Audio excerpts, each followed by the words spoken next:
Olá, caro aluno, tudo bem com vocês? Sejam bem-vindas à nossa parte 2 do primeira e segunda tópicas em Freud. Eu vou dar continuidade aí, como prometido, né, na videoaula passada, um pouquinho sobre a segunda tópica de Freud, que é a segunda tópica também em psicanálise. Vejamos então, sou o professor Alessandro, gostaria de me apresentar, coordenador do curso, também professor do curso. Estarei com vocês nesta videoaula. Bom, deixa o esqueminha aqui novamente, a gente já utilizou esse esqueminha lá para entender um pouquinho sobre o consciente, pré-consciente e inconsciente, como parte aí da primeira tópica de Freud, né? Nós vimos no vídeo anterior e agora nós vamos se aprofundar no id, no ego e superego, né? Quando a gente fala do id, do ego, do superego, é muito mais comum a gente se utilizar e ouvir esse termo no meio da psicologia. Muitas das vezes, quando alguém estuda um curso de nível superior e tem a disciplina de psicologia, geralmente o professor que está dando a disciplina sempre vai falar sobre as fases de desenvolvimento e aí cita o id, o ego e o superego. Portanto, ele é muito difundido no mundo inteiro, nas instituições. Mas em psicanálise, dentro do aprofundamento, o que é o id, o que é o ego, o que é o superego, né? Bom, esse esquema ele é um pouco sintetizado, nós vamos trabalhar ele melhor aqui, passo a passo, beleza? Bom, a segunda tópica de Freud, queridos, ele vem com um marco muito importante na psicanálise, até mesmo porque Freud, como já também disse em outros vídeos, é um momento em que Freud dá um passo, né, um avanço dentro da própria teoria psicanalítica, quando Freud passa aí dar uma noção suplementar. O que quer dizer uma noção suplementar? Ele já tem uma noção teórica do que é psicanálise, dos conceitos, 3 ensaios sobre a teoria da sexualidade, ele aborda o inconsciente, pré-consciente, mas ele vem com uma outra complexidade, né, que ele vai colocar aí em cima da própria primeira tópica. Nós vamos ver lá no final ainda dessa videoaula que o intuito de Freud não era substituir uma por outra, tá? Ou seja, substituir a segunda pela primeira. Mas bem, não era essa a intenção, mas a gente vai entender e não foi. Até o fim, hoje ainda utilizamos a segunda tópica e primeira tópica aí como um emaranhado complexo da estrutura e do funcionamento do psiquismo, tá? Bom, então foi um marco decisivo aí na história da psicanálise, principalmente no século XX, porque Freud traz aí esses novos conhecimentos, né? E quando ele faz isso, ele elabora aí o que a gente conhece como a segunda tópica. É muito importante falar que nesse momento da segunda tópica freudiana, ou da tópica de psicanálise, Freud vai avançar a questão das leis do processo primário, que seriam aquelas leis que estariam diretamente ligadas ao funcionamento inconsciente que está previsto lá na primeira tópica, mas que agora passariam também a caracterizar as novas instâncias tópicas do isso, do ego, do eu e do superego, do supereu, perdão. O isso, o eu, supereu é um nome também que a gente utiliza, substitui igualmente id, ego e superego, tá, gente? Então, se você vê por aí na internet, algum professor, alguém, um artigo, e quando você vê esses termos, isso, eu e supereu, equivale a id, ego e superego. Tá? E aí, nessa segunda tópica, Freud vai tratar aí não só do inconsciente, relacionando aí como parte que vão estar dentro das outras instâncias tópicas, né, estruturais aí, seja o isso, o eu, o supereu, e ele vai caracterizar isso, cada um com com o seu conceito, né, baseado aí dentro da própria teoria psicanalítica. 2 obras muito importantes que Freud vai trabalhar isso, a obra de 1920, que é a obra Além do Princípio do Prazer. Essa obra aqui, gente, é o que eu utilizo muito, gosto muito da editora Delta, uma editora muito parecida com a Imago, a tradução muito boa. Então, eu tenho uma obra completa aqui, na escola também a gente tem a obra completa, e geralmente a gente sempre utiliza na escola conteúdos que vêm desse material. Então, 2 obras importantes a obra que é Além do Princípio do Prazer e o Ego e o Id, tá? Essas duas obras assim, estão dentro dessas obras, claro, além do princípio do prazer, tem uma teoria sexual, a metapsicologia e mais além do princípio do prazer. No livro A Psicologia de Massa, Análise do Eu, Organização Genital Infantil, Ego e o Id, Inibição, Sintoma e Angústia, é um outro trabalho. A gente vai lidar ali com o volume 9 dessa coleção da Psicologia de Massas aqui, e esse aqui é o volume 8º, tá? Bom, então como é que se dá essas três instâncias psíquicas? Lembrando que nessa segunda tópica a gente tem uma estrutura idealizada ali no id, no ego e no superego. O id em alemão é isso, tá? Faz parte da estrutura do aparelho psíquico, proposta aí por Freud na segunda tópica. O id, ele tem uma função muito fundamental que é de energia psíquica. O que quer dizer? Quando eu falo de energia psíquica, eu falo de a libido. Então, toda vez que a gente relaciona com a libido, a gente está relacionando aí especificamente com essa energia psíquica. E essas energias, elas são formadas por pulsões, por instintos, por pulsões orgânicas, por desejos, muitas das vezes, e na maioria das vezes, inconsciente, né? Então, o id é aquela instância mais impulsiva do funcionamento do psiquismo, dentro dessa estrutura, né? É tudo aquilo que tem a vontade, o prazer, né? Ou seja, ele é aversivo, ou seja, ele não gosta de desprazer, ele não gosta de sentir pressionado, né? O id quer tudo aquilo que dá prazer, que é tranquilidade, né? Como se fosse aquela pessoa que quer ficar deitado o dia inteiro esperando tudo. Seria maravilhoso para todo mundo. Esse é o id, né? Não quer dizer que a gente não possa ter o prazer. Inclusive, faz parte da nossa vida como desenvolvimento nosso, até de qualidade de vida, desenvolvimento emocional, de saúde mental. Mas existe um processo que é de construção aí de equilíbrio, né? O id, no geral, não faz planos, tá, gente? Então o id, o que ele faz? Ele só vai, né? Ele não tem contato com a realidade, né? O id, ele vai buscar a satisfação na fantasia. Por isso que ele deita e se desdobra e se move aí à vontade no sonho, né? Porque o id vai lá, acontece.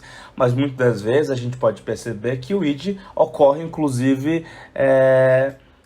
muitas das vezes nas pessoas instintivamente. O id desconhece o juízo, a lógica, os valores, as morais.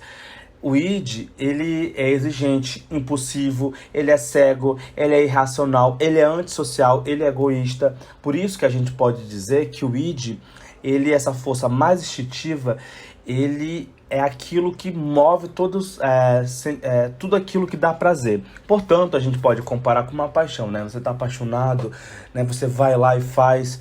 É mais ou menos comparado a uma paixão, né? Claro, depende do tipo de paixão, né? Mas no geral, se uma pessoa estivesse muito apaixonado, louco de amor, ele é capaz de fazer 1000 loucuras. É mais ou menos isso. O id ali começa a imperar com maior desenvolvimento, né?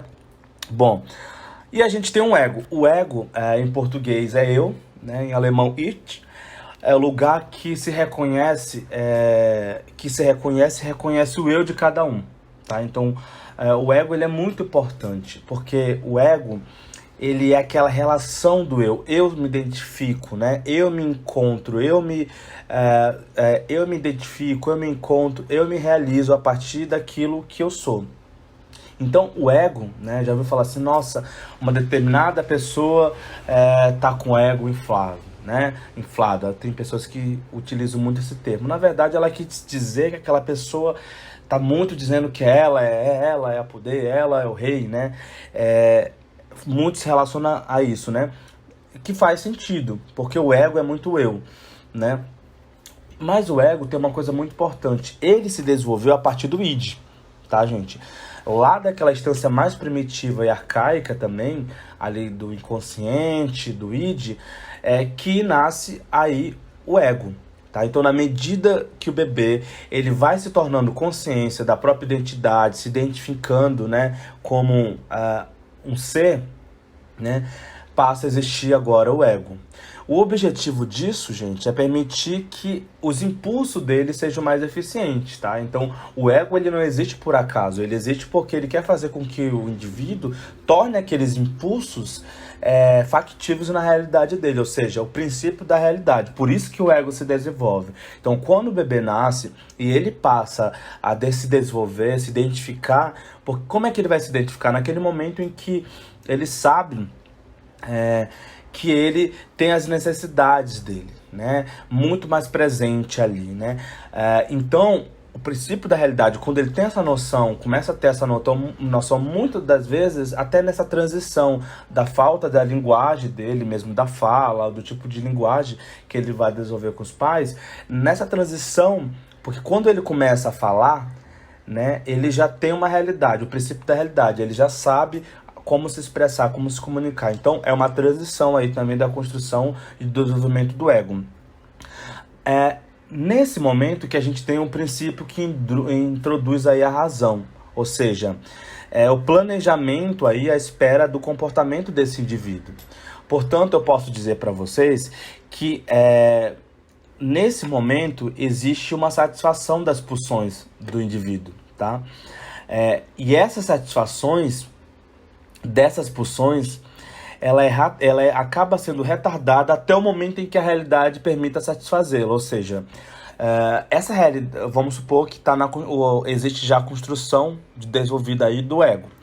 Então o indivíduo, o que acontece? Ele tem aquelas pulsões, aquelas mesmas pulsões que ele queria, os impulsos que o indivíduo quer que seja eficiente, agora ele tem um princípio da realidade.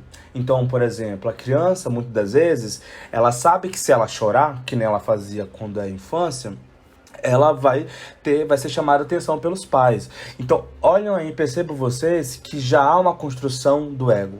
Quando o bebê ainda é pequeno, ainda não tem aquela noção, o que ele faz? Ele vai chorar. Simplesmente chorar para realizar ali um desejo, né?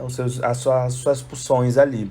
Agora, quando ele já tem essa construção, esse princípio da realidade, ele sabe que se ele chorar, os pais vão chamar atenção, vão falar, então ele já passa a ter um equilíbrio. Esse momento é o ego já existindo e imperando aí. Portanto, o máximo de prazer e o mínimo de consequência negativa para aquele indivíduo, porque ele percebe que se ele fizer, ele vai ter um retorno negativo de alguém, seja dos pais, seja de alguém que está ali retornando ali. Bom, e a outra parte fundamental é o superego. O superego, em alemão, ele traduzido literalmente, ele significa super-eu, que, né, a gente já falou lá na frente, né? O que é o superego? O superego é a moral, né? É a moral da psique. Ela é representada aí, ele, na verdade, é representado aí, queridos, por tudo aquilo que a sociedade impôs como valores, como normas, como construções que não deixam de ser sociais e culturais, né? Portanto, eu posso dizer para vocês ainda que os superegos dividem-se em 2 subsistemas. Gente, quando eu falo isso, não é para vocês ficarem preocupados. Nossa, mas o superego é dividido em 2 subsistemas. Não.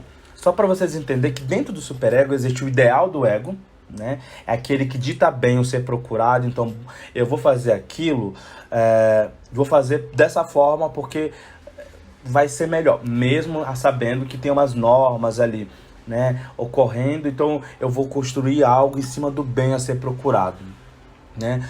E o da consciência moral, que determina o mal a ser evitado. Então, por exemplo, eu não vou fazer isso, né? O professor Eusébio disse que a gente não pode atender sendo que eu não estou na supervisão. Então, se eu estou fazendo isso sem estar supervisionado, acompanhado, né? Um exemplo, tá, gente, na escola, eu vou ser prejudicado, eu posso ser advertido pelo Código de Ética e Conduta da escola e da Sociedade Psicanalítica, né? Então, você começa a ter ali a consciência moral, tá?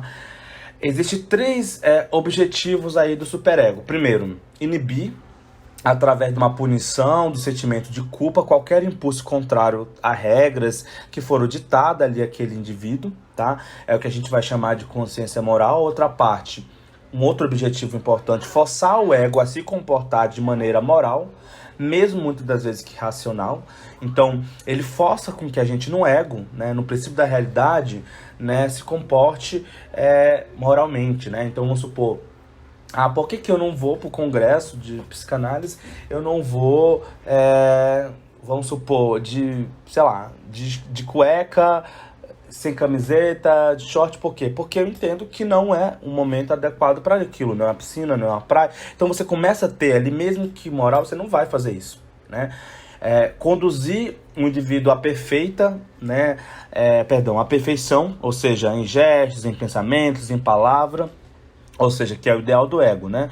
Então, o superego, no geral, ele não é ruim, né? Muita gente coloca lá como se fosse um diabinho, né? O diabinho lá, o id, né? O ego como se fosse um anjo, que não, também não é um anjo, né? Porque nós vamos entender por quê. Mas o superego tem uma função muito importante na nossa vida. Imagine vocês se a sociedade não tivesse o superego atuando.